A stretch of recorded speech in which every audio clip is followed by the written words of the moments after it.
Shulam and Brucha. Let's learn a short word on Parshas Voeirah. We read near the beginning of the Parsha that Moshe spoke Hashem's words to Bnei Yisrael, but they did not heed, says the Torah. They did not heed Moshe because of shortness of breath and hard work.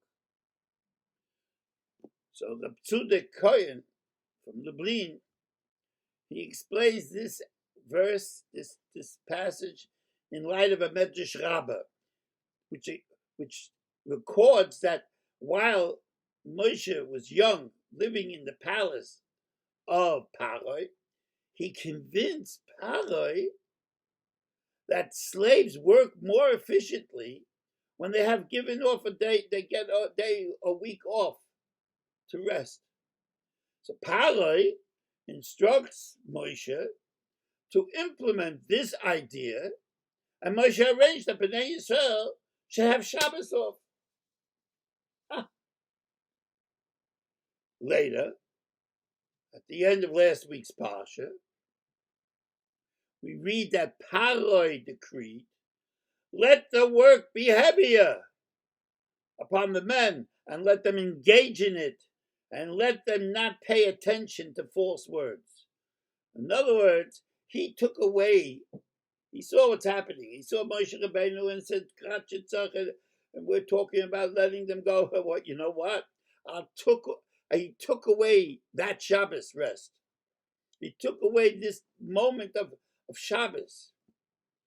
So that why? So they should not have no time to think of redemption, of anything beyond just the here and now. So Reb Tzudek adds, he writes, Shabbos in itself brings betochen, brings amunah.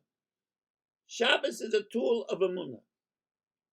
Therefore, when Shabbos was taken away from the Bnei Yisrael, their amunah was lost as well. So now they had nothing. Okay, we have to touch on a bit of an explanation here.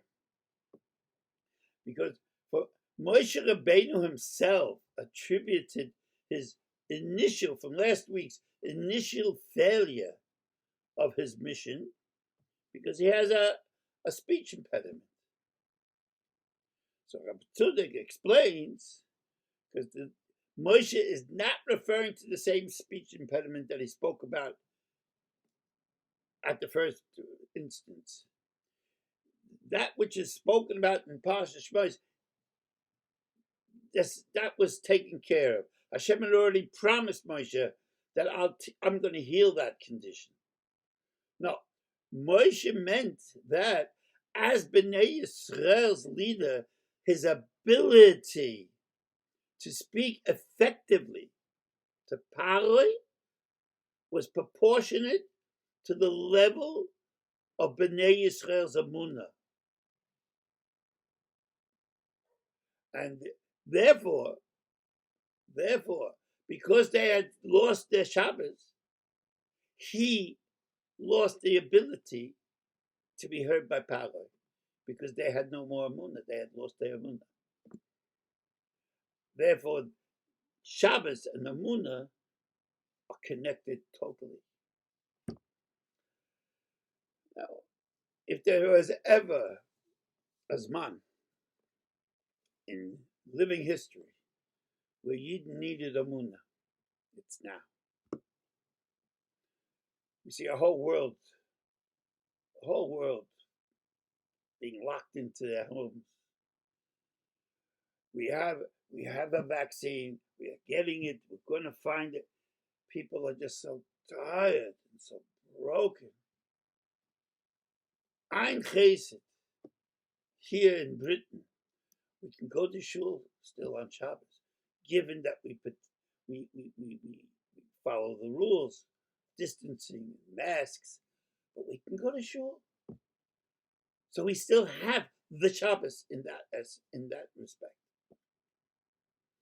But what happens? Yidlach, we're so happy to get out of the houses over I've seen myself people, they walk into shul all together at one time through the doors, no masks, talking to each other, being close. What's going on? The Abisha sent this machla, but he sent the Rafia. The Rafia is that talking in him and to follow what the doctors tell us because they are the shlichim that the Abisha gave us. We needed a Rafia. He gave them the koich to make a vaccine. So they are. So what are we doing? We come to shul to talk, to sit in the back and yentizah. This is not the Shabbos that Moshe Rabbeinu meant. That would bring Amunah to the Yid. I ask you, please. Let's wait this out. The Mashiach came bald. Let's grab a hold of our Shabbos opportunities. Embrace them with proper observance, especially when we have the gift of walking into a basement. Dem Chizom alle geholfen werden, bekurev, mamish the Mashiach had kimmen and tanzen in the gassen from Yerushalayim, and this will all pass and will be gesund, and alle sollen hoben Rafias mit Yeshiyas. Amen.